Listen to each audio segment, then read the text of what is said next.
عائشہ اپنے ماں باپ کی اکلوتی بیٹی تھی۔ وہ بہت اچھی تھی۔ آج وہ کچھ پریشان تھی کیونکہ اس نے آج روزہ توڑ دیا تھا۔ وہ سوچ رہی تھی کہ اب میں کیا کروں۔ اتنی دیر میں اس کے ابو وہاں آئے۔ انہوں نے کہا، عائشہ بیٹا، آج تم نے یہ کیا حرکت کی؟ وہ کہنے لگی، بابا جان، میں نے کیا کیا ہے؟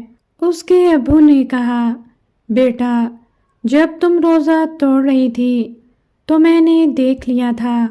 عائشہ کہنے لگی، بابا جان، مجھ سے غلطی ہو گئی، آپ پلیز امی جان کو مت بتائیے گا۔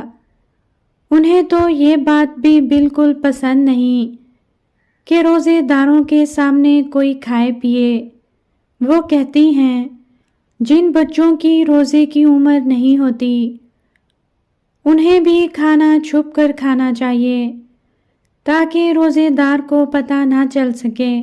ٹھیک ہے بیٹا، میں تمہاری امی کو کچھ نہیں بتاؤں گا، لیکن تم مجھے یہ بتاؤ تم نے آج یہ حرکت کیوں کی؟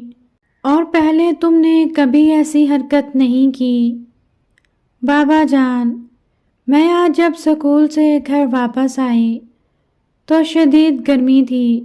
میں سیدھی کچن میں گئی اور میں نے پانی پی لیا۔ پانی پینے کے بعد میں نے سوچا کہ اب میں نے پانی پی ہی لیا ہے تو کچھ کھا بھی لیتی ہوں۔ پھر میں نے ایک کیلا اور ایک سیب بھی کھا لیا۔ عائشہ بیٹا، میری بات غور سے سنو۔ ایک حدیث شریف کا مفہوم ہے، اگر روزے میں بھول کر کھا پی لیا جائے تو اس سے روزہ نہیں ٹوٹتا۔ اسی طرح اگر کھاتے وقت یاد آ جائے تو منہ میں کچھ بھی باقی ہو تو اسے نکال دو اور اسی وقت کھانا پینا چھوڑ کر کلی کر لو۔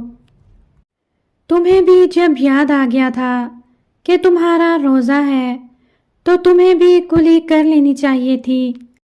عائشہ ندامت بھرے لہجے میں بولی، بابا جان، یہ بات مجھے معلوم نہیں تھی۔